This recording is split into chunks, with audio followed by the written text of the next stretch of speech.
ওই কপাল তো মানুষের কপাল না, যেই কপাল আল্লাহর কুদরতি পায়ে চাষ না লাগে, যেই কপাল আল্লাহর কুদরতি পায়ে সিজদা না করে, ওই হৃদয় তো মানুষের হৃদয় না। যেই হৃদয়ে তাকওয়া না থাকে, ওই জবান তো মানুষের জবান না, যেই জবানে আল্লাহর নাম উচ্চারিত না হয়। তাহলে ইয়া আইয়ুহাল ইনসান মা গাররাকা বিরাব্বিকাল কারীম, কেমন করে আল্লাহ তাআলা আমাদেরকে বলতেছেন, হায় মানুষ, কে কিসে কোন জিনিস আমি আল্লাহ তাআলা থেকে তোমাকে ভোলায় রাখলো, আমি আল্লাহর কাছে আসতে দিল না, আমি আল্লাহর নাম ইবাদত করতে দিল না, কোন জিনিস আমাকে ভোলায় রাখলো তোমাকে? দরদ বড় ব্যথা নিয়ে বলতেছে মনে হয়, ইয়া আইয়ুহাল ইনসান মা গাররাকা বিরাব্বিকাল কারীম, মানুষ কেমন করে তুমি আমাকে বলে থাকলা? একটা রমজান পাওয়ার পরেও যদি অপরাধ ছাড়তে না পারি, রমজান পাওয়ার পরেও যদি মিথ্যা ছাড়তে না পারি, রমজানের মতো এরকম ফজিলতপূর্ণ একটা মাস পাওয়ার পরেও যদি আমরা অসামাজিক এবং অধর্মীয় কার্যক্রম ছাড়তে না পারি, তাহলে আমরা এই রমজান থেকে কি? গুরুত্বপূর্ণ এই রাতে, গুরুত্বপূর্ণ এই মাসে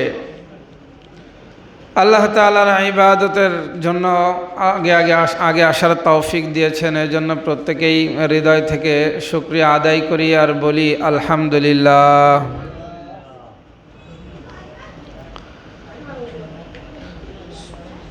রমজান মাস, ইবনে আব্বাস রাদিয়াল্লাহু তাআলা আনহু তিনি ওই শ্রেণীর মানুষকে লক্ষ্য করে বলেন যে আমার অবাক লাগে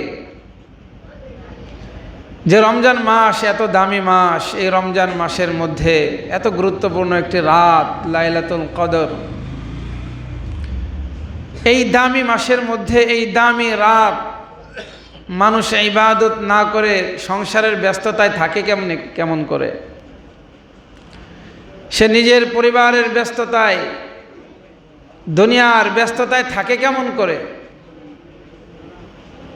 এত দামি মূল্যবান একটা রাত, আল্লাহ তাআলার কাছ থেকে মাফ চাওয়ার মতো একটা রাত, এই রাতে সে দুনিয়ার কাজ করে কেমন করে?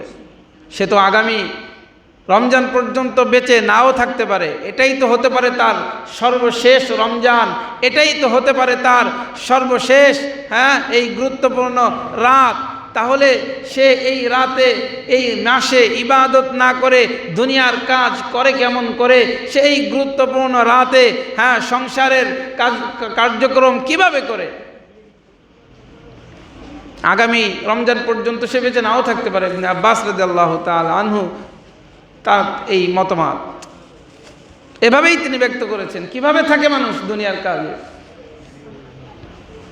গত রমজান থেকে এই রমজান পর্যন্ত আমাদের প্রতিবেশী কত মানুষই চলে গেছে, বৃদ্ধ বৃদ্ধা যুবক সব শ্রেণীর মানুষ তো গত রমজান থেকে এই রমজান পর্যন্ত অনেকেই তো চলে গেছে, আমরাই তো তাদের জানাজা পড়েছি।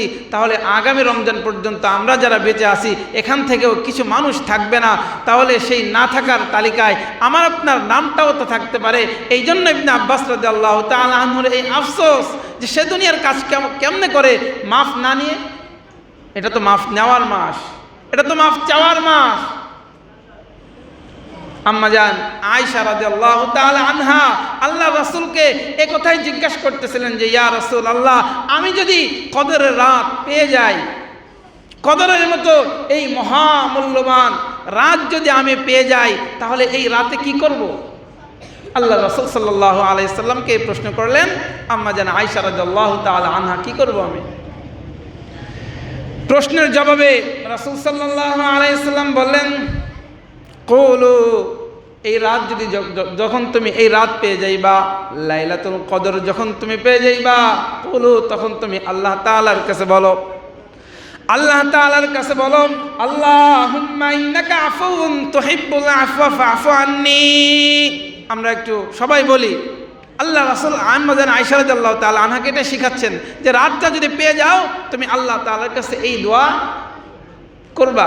বলি সবাই, আল্লাহুম্মা ইন্নাকা আফুউন তুহিব্বুল আফওয়া ফাফু আন্নী। তাহলে এই দোয়াটা আল্লাহ রাসূল শিখাইলেন যে আল্লাহ আপনি তো ক্ষমা করতে ভালোবাসেন, আমি অপরাধী, আল্লাহ আমি আপনার কাছে ক্ষমা চাইতেছি, আপনি আমাকে মাফ করে দেন।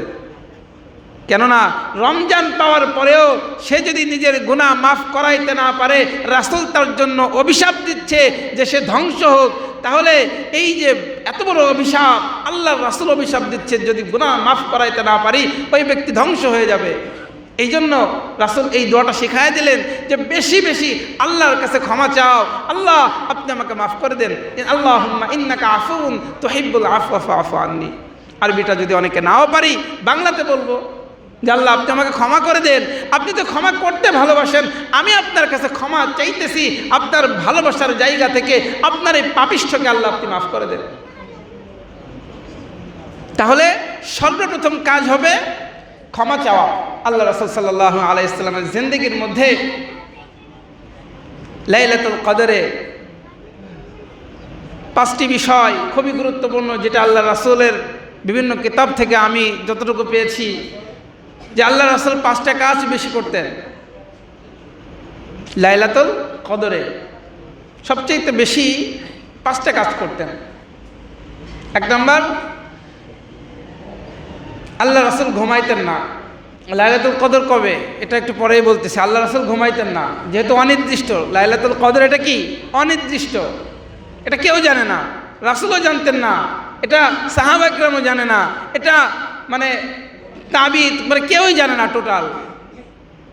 শুধু আমরা বাংলাদেশের মানুষ সবাই জানে, বাকিরা আর কেউ জানে না। এই জন্য বাংলাদেশের মানুষ শুধুমাত্র 27-এর রাতে সবাই হুমড়ি খেয়ে পড়ে, অথচ কদর তো চলেও যেতে পারে 21-এর রাতে, 23-এর রাতে, 25-এর রাতে, 29-এর রাতে। তো এই রাতগুলো বাদ দিয়ে শুধুমাত্র আমরা একটা রাত ইবাদতের জন্য একটা রাতকেই বেছে নিয়েছি, আর একটা রাত লাইলাতুল কদর মনে করি।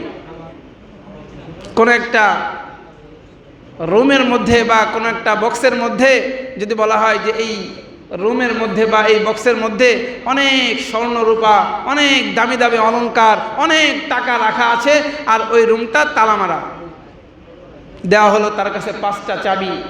5টা চাবি দেওয়া হলো 2জন ব্যক্তিকে, একজনকে 5টা দেওয়া হলো, আর একজনকেও 5টা চাবি দেওয়া হলো। বলা হলো যাও ওই রুমে অনেক স্বর্ণ অলংকার আছে, অনেক টাকা আছে, তোমার যা মন চায় তুমি নিয়ে যাও। তাহলে এক ব্যক্তি সেখানে ওই রুমের সামনে গিয়ে চাবি দিয়েছে 5টা, শুধু একটা চাবি দিয়ে এই তালাটা খোলার চেষ্টা করতেছে। চাবি আছে 5টা, সব চাবি তো তার খুলবে না, এই 5টার মধ্যে যে কোনো একটা চাবি হচ্ছে ওই তালার চাবি। আর আরেক ব্যক্তি সে একটা চাবি দিয়ে খোলার চেষ্টা করলো, হলো না, আবার আরেকটা দিচ্ছে, এভাবে পর্যায়ক্রমে 5টা চাবি দিয়ে ট্রাই করতেছে। যে ব্যক্তি 5টা চাবি দিয়ে ট্রাই করতেছে সে তো অবশ্যই সেই রুম খুলতে পারবে, সে ওই অলংকারগুলো নিতে পারবে। পক্ষান্তরে যে ব্যক্তি একটা চাবি দিয়েই গোদাইতেছে, একটা চাবি দিয়েই তালা খোলার চেষ্টা করতেছে, সে কি পাবে? সম্ভাবনা অনেকটাই নাই। তাহলে লাইলাতুল কদরের জন্য আল্লাহ তাআলা, আল্লাহ রাসূল আমাদেরকে 5টা রাতের সম্ভাবনা দিয়ে দিলেন। 21-এর রাত, 23, 25, 27 এবং 29-এর রাত। তাহলে ওই একটা চাবি দিয়ে যে তালা খুলবার চেষ্টা করতেছে, আর আমরা একটা রাতে 27-এর রাতে আমরা লাইলাতুল কদর পাওয়ার চেষ্টা করতেছি। কিন্তু উচিত ছিল আমাদের পুরা এই বেজোর 5টা রাতে লাইলাতুল কদর তালাশ করা। আল্লাহর রাসূল এই জন্যই লাইলাতুল কদরের তালাশ করবার জন্যই রাসূলের পুরা জীবন একরকম, পুরা সময়, পুরা সমস্ত রাতগুলো একরকম কেটেছে, আর এই লাস্টের 10টা রাত ভিন্ন রকম কাটিয়েছে। সেটা 5 ভাবে। 1 নম্বর, আল্লাহ রাসূল নিজে ঘুমাইতেন না, নিজের পরিবার স্ত্রীদেরকেও ঘুমাইতে দিতেন না।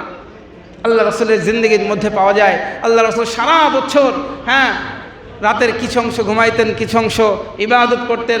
ম্যাক্সিমাম সময় ইশারের নামাজ পড়ে একটু দ্রুত ঘুমিয়ে যেতেন।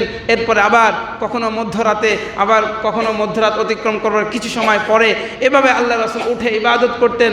সব সময় আল্লাহ রাসূল ঘুমাতেন, কিন্তু রমজানের শেষ দশকে আল্লাহ রাসূল জিন্দেগিতে কোনোদিন ঘুমায় নাই।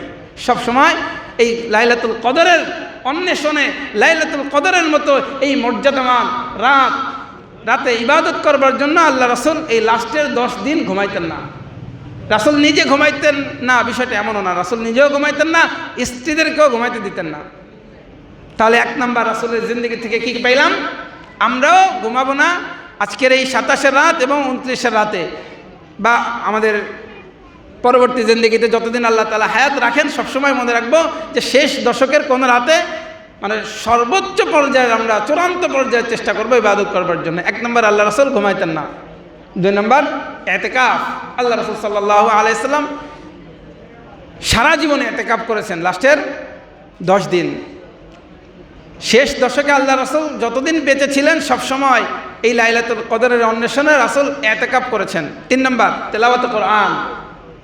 সারা বছর কোরআন যতটুকু নাজিল হয়েছে এতটুকু জিবরাইল আলাইহিস সালাতু ওয়াস সালাম এবং আল্লাহ রাসূল সাল্লাল্লাহু আলাইহি ওয়াসাল্লাম দুইজনে এটা রিভাইজ দিতেন, দুইজনে দাওর করতেন। জিবরাইল আলাইহিস সালাম আল্লাহ রাসূলকে শোনাইতেন, আল্লাহ রাসূল জিবরাইল আলাইহিস সালামকে শোনাইতেন। এইভাবে একজন আরেকজনকে শোনাতেন। সারা বছর যেটা নাজিল হয়েছে এটা এই শেষ দশকে এভাবে দাওর করতেন। তাহলে আল্লাহ রাসূলের জিন্দেগি থেকে পাইলাম 1 নম্বরে কি সারা রাত জেগে থাকবো, 2 নম্বরে ইতিকাফ, 3 নম্বরে তেলাওয়াত কোরআন। এরপরে 4th নম্বর কিয়ামুল লাইল। আল্লাহ রাসূল হাদিসের সঙ্গে এটাও যুক্ত করেছেন, মান কামা লাইলাতুল কদরি ঈমানাও ওয়া ইহতিসাবান। যে ব্যক্তি রাতে দাঁড়ায় নামাজ পড়বে বিশ্বাস এবং প্রত্যাশায়, কেউ যদি দাঁড়ায়া এই কিয়ামুল লাইল করে দাঁড়ায় নামাজ পড়ে, গুফিরা লাহু মা তাকাদ্দামা মিন যামবি, তার পূর্বের সমস্ত গুনাহ আল্লাহ তাআলা মাফ করে দেবেন। বলেন না সুবহানাল্লাহ। আর সর্বশেষ দোয়া, আম্মা জান আয়েশা রাদিয়াল্লাহু তাআলা আনহাকে আল্লাহ রাসূল দোয়ার কথাই বলেছিলেন যে যদি পেয়ে যাও লাইলাতুল কদর, আল্লাহর কাছে মাগফিরাতের দোয়া করো, আল্লাহ যেন ক্ষমা করে দেন, আল্লাহ আপনি আমাকে ক্ষমা করে দেন, বেশি বেশি এই দোয়াটা করো। তাহলে এই 5টার কোনো একটা যেন আমাদের ছুটে না যায়। আমরা তো ইতিকাফ করতেই চাই না, ইতিকাফ আমরা করতেই চাই না। অল্প কিছু মানুষ ইতিকাফ করলেও অনেক অন্যান্য মানুষ গুরুত্ব দেয় না। দুনিয়ার জন্য মানুষের কত গুরুত্ব। হ্যাঁ, অমুকের ছেলে সে পড়ালেখা করে কত উপরে চলে গেল, অথচ আমার সন্তান কিছু শিখলো না। বা আমরা একসঙ্গে পড়াশোনা করেছি, একজন পড়ালেখার পরে অনেক কিছু অর্জন করে ফেলছে, আমি পারলাম না, এই যে একটা আফসোস। অথচ এই ইতিকাফ যারা করে তাদেরকে দেখে আফসোস করা দরকার ছিল যে হায় আমি পারলাম না, দোয়া করার দরকার ছিল, প্রতিজ্ঞা করা দরকার ছিল, আগামী বছর যদি আল্লাহ তাআলা আমাকে বেঁচে রাখে আমি ইতিকাফ করবই ইনশাআল্লাহ। এভাবে আমাদের নিয়ত করা দরকার ছিল। আমরা নিয়ত করি যে জীবনে ওই জীবনের কি মূল্য আছে যে অনেক সে একটা বছর পেল, একটা বছর আল্লাহ তাআলা তাকে হায়াত দিলেন, অথচ সে ইতিকাফ করলো না। ওই কপাল তো মানুষের কপাল না, যেই কপাল আল্লাহর কুদরতি পায়ে চাষ না লাগে, যেই কপাল আল্লাহর কুদরতি পায়ে সিজদা না করে, ওই হৃদয় তো মানুষের হৃদয় না। যেই হৃদয়ে তাকওয়া না থাকে ওই জবান তো মানুষের জবান না, যেই জবানে আল্লাহর নাম উচ্চারিত না হয়। তাহলে ইয়া আইয়ুহাল ইনসান মা গাররাকা বিরাব্বিকাল কারীম, কেমন করে আল্লাহ তাআলা আমাদেরকে বলতেছেন হায় মানুষ, কে কিসে কোন জিনিস আমি আল্লাহ তাআলা থেকে তোমাকে ভুলায় রাখলো, আমি আল্লাহর কাছে আসতে দিল না, আমি আল্লাহর নাম ইবাদত করতে দিল না, কোন জিনিস আমাকে ভুলায় রাখলো তোমাকে। দরদ পরে ব্যথা নিয়ে বলতেছে মনে হয়, ইয়া আইয়ুহাল ইনসান মা গাররাকা বিরাব্বিকাল কারীম, মানুষ কেমন করে তুমি আমাকে বলে থাকলা। একটা রমজান পাওয়ার পরেও যদি অপরাধ ছাড়তে না পারি, রমজান পাওয়ার পরেও যদি মিথ্যা ছাড়তে না পারি, রমজানের মতো এরকম ফজিলতপূর্ণ একটা মাস পাওয়ার পরেও যদি আমরা অসামাজিক এবং অধর্মীয় কার্যক্রম ছাড়তে না পারি, তাহলে আমরা এই রমজান থেকে কি নিলাম? আর কেন দিল আল্লাহ তাআলা আমাদেরকে? এই রমজান তো দিল পরিবর্তন হওয়ার জন্য। পুরা বছরের মধ্যে সর্বশ্রেষ্ঠ মাস এই রমজান, পরিবর্তনের জন্য আল্লাহ তাআলা দিয়েছেন। তাহলে আমাদের পরিবর্তন কতটুকু হলো একটা হিসাব করি। পরিবর্তনের জন্য দিয়েছে, তাকওয়ার জন্য দিয়েছে, কুতিবা আলাইকুমুস সিয়াম কামা কুতিবা আলাল লাযিনা মিন ক্বাবলিকুম লাআল্লাকুম তাত্তাকুন। এই তাকওয়াটা আমাদের মধ্যে কতটুকু অর্জন হলো, এই হিসাব করা বড় গুরুত্বপূর্ণ একটা রাত। এই রাতে আমরা নিজেদেরকে পরিবর্তন করে ফেলাই। একবার নয়, আল্লাহ তাআলা একবার, আল্লাহ শান অনুযায়ী একবার বললেই যথেষ্ট ছিল, কিন্তু আল্লাহ তাআলা তিনবার বলতেছে এই রাতের কথা, 3 বার বলতেছে ইন্না আনজালনাহু ফি লাইলাতুল কদর। আল্লাহ তাআলা বলতেছে যে আমি লাইলাতুল কদরে কোরআন নাজিল করেছি। এরপরে আবার বলতেছে ইন্না আনজালনাহু ফি লাইলাতুল কদর ওয়া মা আদরাকা মা লাইলাতুল কদর। নবী আপনি কি জানেন লাইলাতুল কদর কি? আবার আল্লাহ তাআলা নিজেই জবাব দিচ্ছে লাইলাতুল কদরি খায়রুম মিন আলফি শাহর। নিজেই আল্লাহ তাআলা জবাব দিচ্ছেন, লাইলাতুল কদরি খায়রুম মিন আলফি শাহর, এই রাত 1000 মাসের চেয়েও শ্রেষ্ঠ। আল্লাহ রাসূল সাল্লাল্লাহু আলাইহি ওয়াসাল্লাম একবার 4 ব্যক্তির কথা, বনি ইসরায়েলের 4 ব্যক্তির কথা আলোচনা করতেছিলেন, যে বনি ইসরায়েলের মধ্যে 4 জন ব্যক্তি ছিল যারা 80 বছর পর্যন্ত সে টানা ইবাদত করেছে, চোখের পলক ফেলাইবার জন্য যতটুকু সময় লাগে এতটুকু সময়ও বাদ দেয় নাই, মানে পুরা টানা 80 বছর ইবাদত করতেছে, অনেক নেকি তারা অর্জন করেছে। সাহাবা একরাম তারা তাদের মনটা ব্যথিত হয়ে গেছে, চেহারাটা কেমন যেন মলিন হয়ে গেছে। যে আল্লাহ রাসূল কি শোনাইলেন আমাদেরকে? 4 ব্যক্তি এমন ছিল, এত বেশি ইবাদত করছে, টানা 80 বছর ইবাদত করছে, আমরা তো পারবো না। আমল যদি কারো কম থাকতো তারা ব্যথিত হয়ে যেত, কেন আমার আমল কম? ওমর ফারুক রাদিয়াল্লাহু তাআলা আনহু, আবু বকর সিদ্দিক রাদিয়াল্লাহু তাআলা আনহু পাল্লা দিয়ে ইবাদত করতেন, কীভাবে নাকি বেশি অর্জন করা যায় সেই চেষ্টা, সেই প্রতিযোগিতা করতেন দুইজনে। কিন্তু তারপরে ওমর ফারুক কোনোদিনও ফার্স্ট হইতে পারে না, সবসময় সিদ্দিক আকবর রাদিয়াল্লাহু তাআলা আনহু তিনিই প্রথম স্থান অধিকার করেছিলেন, তারই ইবাদত সবচাইতে বেশি। পুরা ওমর রাদিয়াল্লাহু তাআলা আনহুর জিন্দেগিতে বা তামাম সমস্ত মানুষের সব নেকি একত্রিত করলে সিদ্দিক আকবর রাদিয়াল্লাহু তাআলা আনহুর হীরা গুহায় 1 রাত থেকে যে নেকি অর্জন করছে, এটাও মানে এই নেকিটাই সবচাইতে বেশি, সব মানুষের চাইতে ওমর ফারুক রাদিয়াল্লাহু তাআলা আনহুর পুরো জিন্দেগির চাইতে 1 রাতের ইবাদত বেশি। তো এই 4 জন ব্যক্তি বনি ইসরায়েলের এই কথা যখন আল্লাহ রাসূল শোনাইলেন যে টানা 80 বছর ইবাদত করছে, সাহাবা একরামদের চেহারাটা মলিন হয়ে গেছে, আমরা তো আর পারবো না এভাবে বলতেছিলেন। তা আল্লাহ রাসূল সাল্লাল্লাহু আলাইহি ওয়াসাল্লাম চিন্তিত যে আমার সাহাবা একরাম তাদের চেয়েও পূর্বের যারা এত ইবাদত করছে তাদের নেকি বেশি হবে। এই মলিন চেহারা দেখে আল্লাহ তাআলা জিবরাইল আলাইহিস সালাতু ওয়াস সালামের মাধ্যমে পাঠিয়ে দিলেন, নবী তাদের আপনার উম্মতকে, আপনার সাহাবা একরামদেরকে, আপনার উম্মতদেরকে অনেক হায়াত না দিলেও, হ্যাঁ 400-500 বছর হায়াত না দিলেও আমি তাদের জন্য একটা আয়াত নাজিল করতেছি। ওই সময় আয়াত নাজিল হয়েছে লাইলাতুল কদরি খায়রুম মিন আলফি শাহর, যে আপনার উম্মত 1 রাতে ইবাদত করবে, 1 রাতে ইবাদত করে এত নেকি অর্জন করতে পারবে যে কেউ 80 বছর ইবাদত করেও এতটুকু পারবে না। 83 বছর 4 মাসের চাইতেও বেশি, সুনির্দিষ্ট না অনির্দিষ্ট রাখছে যে এর চেয়েও বেশি, 1000 মাসের চাইতেও বেশি। কোনো ব্যক্তিকে 1000 মাস হায়াত দিল আর এই উম্মত 1 রাত শুধু একটা রাত ইবাদত করবে, তাহলে ওই 1000 মাস যে ইবাদত করছে একটা না তার চাইতে বেশি নেকি অর্জন করতে পারবে এই লাইলাতুল কদরে ইবাদত করে। এত বেশি নেকি আল্লাহ তাআলা এই উম্মতকে দিতেছেন। এই জন্যই তো হযরত ঈসা আলাইহিস সালাতু ওয়াস সালাম যখন এই নবীর উম্মত হতে চেয়েছিলেন, আল্লাহ তাআলা জিজ্ঞাসা করেছিলেন, কি ব্যাপার হে ঈসা, এত নিয়ামত আমি তোমাকে দিলাম, এত মুজিজা আমি তোমাকে দিলাম, পিতা ছাড়াই তোমাকে আমি জন্ম দিলাম, হ্যাঁ তোমার জন্মের 3 দিন পরে নবুয়তি দান করলাম, আমি তোমাকে কিতাব দান করলাম, এত কিছু দেওয়ার পরেও তুমি এই নবীর উম্মত হতে চাও, কারণটা কি? তো কারণ কি?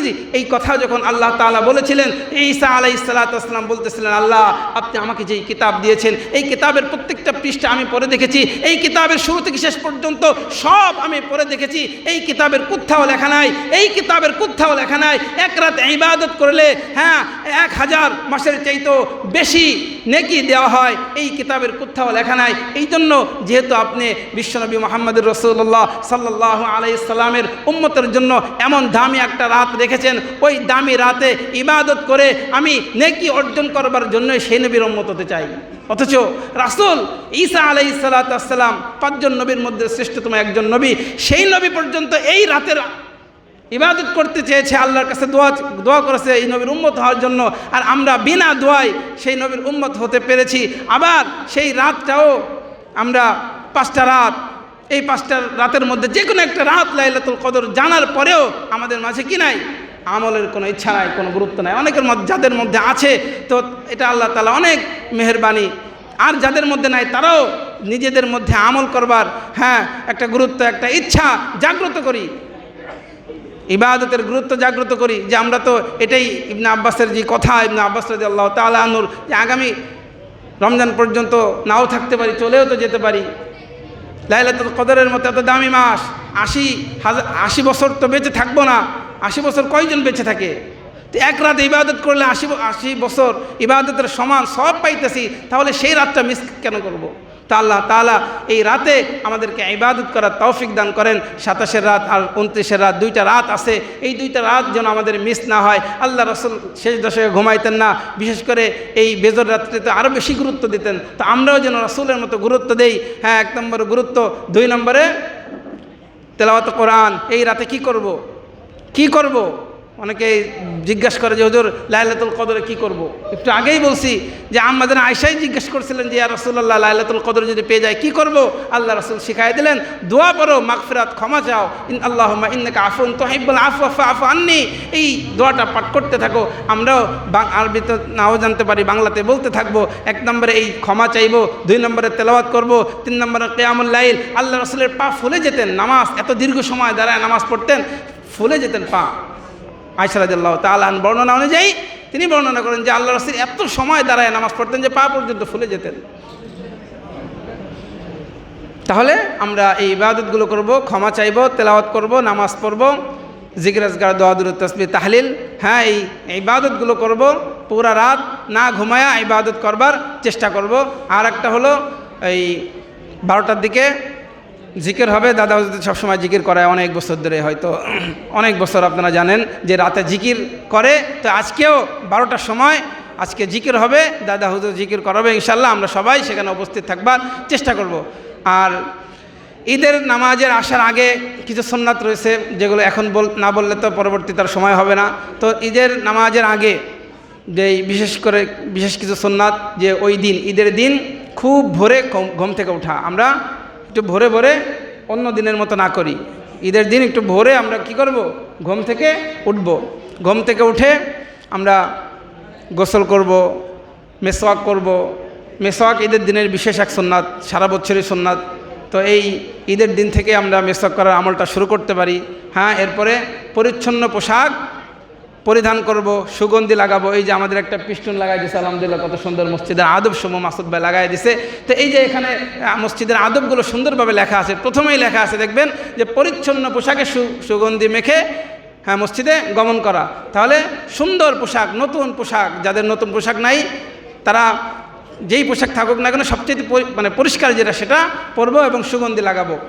সুগন্ধিটা আল্লাহ রাসূল সাল্লাল্লাহু আলাইহি ওয়াসাল্লাম ঠিক এই দিকটাই লাগাইতেন, এখানে লাগায় একটা হাতে একটা দিতেন, গলি দিতেন, পুরো হাতটা লাগলো। কেউ মুসাফা করতে আসলে তার সাথে মুসাফা করলে তার হাতে ওই ঘ্রাণটা লেগে গেল। হ্যাঁ, তো আমরা অনেকে যেখানে দাঁড়িয়ে লাগাই, কেউ বুকে লাগাই, সব জায়গায় লাগাইতে পারেন, সমস্যা নাই। কিন্তু এখানে লাগাইলে রাসূল সাল্লাল্লাহু আলাইহি ওয়াসাল্লাম এখানে লাগাইতেন। এখানে লাগানোর পরে একটু ডলা দিলাম, তারপরে অনেকের সাথে মুসাফা করলাম, তার হাতে লাগিয়ে গেল, ঘ্রাণটা ছড়াই গেল। হ্যাঁ, তাহলে সুগন্ধি লাগাবো। এরপরে মসজিদে যখন আসবো আমরা মিষ্টি জাতীয় কিছু খেয়ে আসবো, সিমাই, খেজুর। এরপরে এক রাস্তা দিয়ে আসা, আর এক রাস্তা দিয়ে যাওয়া। আমরা বাড়ি থেকে যখন মসজিদে আসবো ঈদের নামাজের জন্য, এক রাস্তা দিয়ে আসবো, আর এক রাস্তা দিয়ে যাব। এখন অনেকের রাস্তা একটা, সে কী করবে? একটা রাস্তা যদি হয় তো কী করবে? সে রাস্তার এক পাশ দিয়ে আসবে, যাওয়ার সময় আর এক পাশ দিয়ে যাবে। রাস্তার আসার সময় এক পাশ দিয়ে আসবে, আর এক পাশ দিয়ে যাবে। তো আর ঈদের নামাজের আগেই আমরা এই ফেতরা যারা দিচ্ছে আলহামদুলিল্লাহ, যারা দিয়ে নাই তারা আমরা দিয়ে দেওয়ার চেষ্টা করব। আল্লাহ পাক রব্বুল আলামিন বুঝার তৌফিক দান করেন। আর হচ্ছে ঈদের জামাত। ঈদের জামাত কয়টায় হলে ভালো হয়? ঈদের জামাত কয়টায় হলে ভালো হয়? 8টা, 8:30, 9টা, কয়টা হলে ভালো হয়?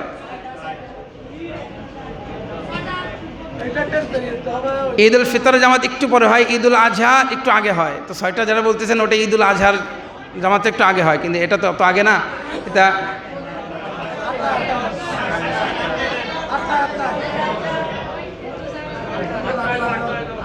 আচ্ছা, তাহলে 8টা আর 8:30, 8টায় কারা কারা চান একটু হাত তোস করেন তো। এই 4-5 জন, 8-10 জন 8টায় চায়। 8:30টায় কারা কারা চান? তাহলে 8:30টায় তো বেশি চাইতেছে, 8:30টায় দেবো ইনশাল্লাহ। ঠিক আছে, 8:30।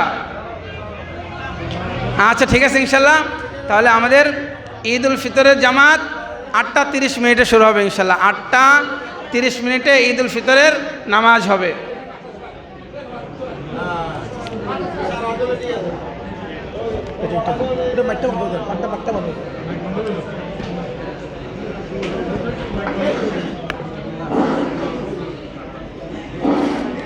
رحمة الله